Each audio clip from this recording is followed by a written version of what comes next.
خلي بال حضراتكم، مصر بتزرع سنوياً حوالي 350 ألف فدان بمحصول القصب، وده محصول استراتيجي مستحيل نستغنى عنه، والفدان بياخد 7000 شتلة قصب.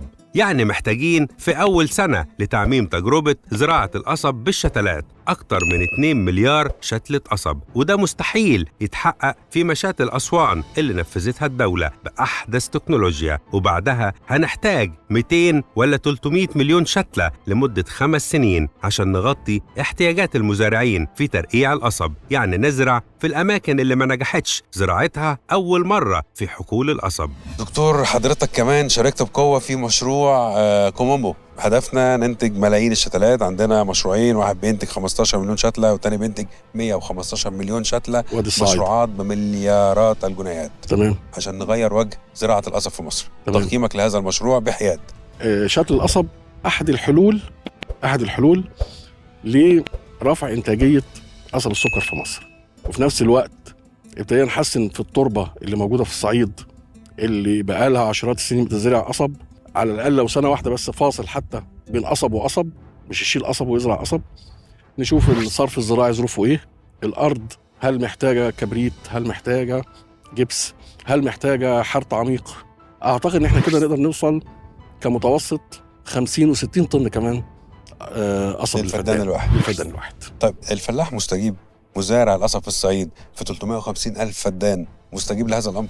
المزارع بيستجيب لما يشوف بعينه، فعشان كده وعملنا له مشاتل بملايين الجنيهات يعني. لا، والخطة كمان هيكون في حقول إرشادية وأيام حقل وأيام حصاد، والمزارعين هيجوا هيشوف بعينه الفرق في الإنتاجية. هو مزارع القصب أول ما بيبص من بعيد كده على حقل القصب بيقول لك ده هيجيب كام طن.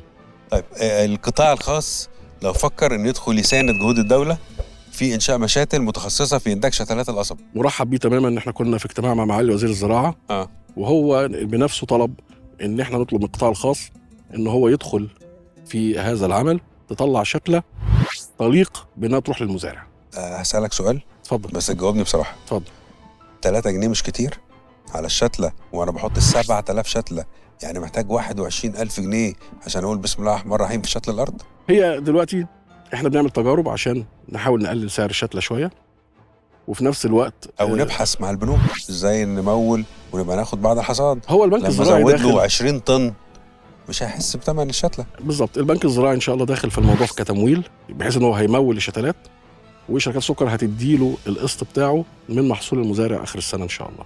الشتل للقصب محتاج مكن؟ يعني أنا هجيب مكن عشان أشتل؟ جبنا تمشي بالفعل. تشتل؟ إحنا جبنا بالفعل شتلات موجودة تبع المشروع، موجودة في كومومبو.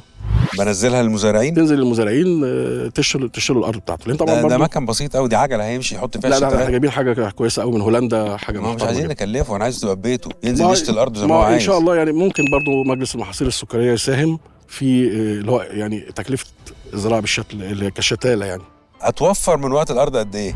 يعني أنا القصب بيقفل السنة. هو أنا الشتلة عندي في المشتل بقالها شهرين. اللي هيزرع في الميعاد الصحيح اللي هو من كام لكام؟ اللي هو شهر مارس وإبريل. لما هيجي يكسر القصب بتاعه بعد سنة، القصب بتاعه كده عمره الحقيقي 14 شهر، وبالتالي ده هيزود له السكر وهيزود له محصول العيدان.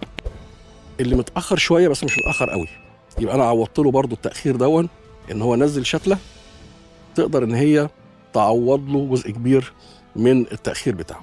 المشوار طويل جدا في مشروع 10,000 فدان الجديدة اللي فاز بيها الدكتور الجراح فوزي الدغيدي في سهل البركة في الوادي الجديد. ولكن هي الزراعة كده، عايزة مال قارون وعمر نوح وصبر أيوب. ولو صمت واجتهدت واشتغلت بإخلاص تديك خير ملوش أول من آخر.